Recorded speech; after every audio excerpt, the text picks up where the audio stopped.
ಶಾಸಕರಾಗಿ ಮಳವಳ್ಳಿ ವಿಧಾನಸಭಾ ಕ್ಷೇತ್ರವನ್ನ ಬಹಳ ಸಮರ್ಥವಾಗಿ ಪ್ರತಿನಿಧಿಸ್ತಾ ಇದ್ದಾರೆ ಅಂತಕ್ಕನ್ನೋದಕ್ಕೆ ಇವತ್ತಿನ ಕಾರ್ಯಕ್ರಮ ಸಾಕ್ಷಿ ಅಂತಕ್ಕಂಥದನ್ನ ಹೇಳಲಿಕ್ಕೆ ಬಯಸ್ತಾ ಇದ್ದೇನೆ.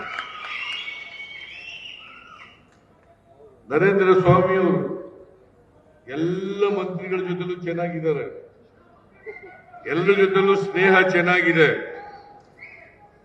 ಇದನ್ನ ಉಪಯೋಗಿಸಿಕೊಂಡು ಎಲ್ಲ ಇಲಾಖೆಗಳಲ್ಲೂ ಕೂಡ ಮಳವಳ್ಳಿ ಕ್ಷೇತ್ರಕ್ಕೆ ಸಂಬಂಧಪಟ್ಟಂತ ಅಭಿವೃದ್ಧಿ ಕಾರ್ಯಕ್ರಮಗಳನ್ನ ಮಂಜೂರು ಮಾಡಿಸ್ತಕ್ಕಂಥ ಕೆಲಸವನ್ನ ಮಾಡ್ತಾರೆ ಅಂತಕ್ಕಂಥ ಮಾತುಗಳನ್ನ ಹೇಳಲಿಕ್ಕೆ ಬಯಸ್ತಾ ಇದ್ದೇನೆ. ಇವೆಲ್ಲ ಮಳವಳ್ಳಿ ಜನರು ನರೇಂದ್ರ ಸ್ವಾಮಿ ಅವರನ್ನ ಮಂತ್ರಿ ಮಾಡಿ ಅಂತ ಕೇಳ್ತಾ ಇದ್ದೀವಿ. ಮಂತ್ರಿ ಮಾಡಲಿಕ್ಕೆ ಖಾಲಿ ಇಲ್ಲ, ಈಗ ಕೂತ್ಗಳಿಗೆ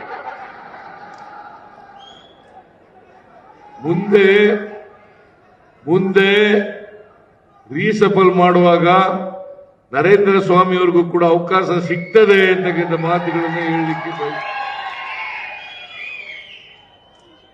ಆದ್ರಿಂದ ಈಗ ನೀವು ಒತ್ತಾಯ ಮಾಡ್ತಕ್ಕಂಥದ್ದು ಅದು ನ್ಯಾಯಯುತವಾಗಿದ್ರೂ ಕೂಡ ಇದು ಸಮಯವಲ್ಲ ಅಂತಕ್ಕಂಥ ಮಾತುಗಳನ್ನು ಹೇಳಲಿಕ್ಕೆ ಬಯಸ್ತಾ ಇದ್ದೇನೆ.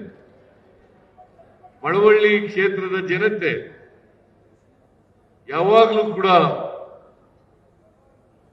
ನಮ್ಮ ಅಭ್ಯರ್ಥಿಗಳನ್ನ ಬೆಂಬಲಿಸ್ತಕ್ಕಂಥ ಕೆಲಸವನ್ನ ಮಾಡ್ತಾ ಇದ್ದೀರಿ. ಕಳೆದ ಚುನಾವಣೆಯಲ್ಲಿ, ವಿಧಾನಸಭಾ ಚುನಾವಣೆಯಲ್ಲಿ ಮಂಡ್ಯ ಜಿಲ್ಲೆಯ ಜನ, ಮಳವಳ್ಳಿ ಕ್ಷೇತ್ರದ ಜನ ಕಾಂಗ್ರೆಸ್ ಪರವಾಗಿ ವೋಟ್ ಹಾಕಿದ್ರಿಂದ, ನೀವು ಆಶೀರ್ವಾದ ಮಾಡಿದ್ರಿಂದ ನಮ್ಮ ಪಕ್ಷ ಗೆದ್ದಿದೆ.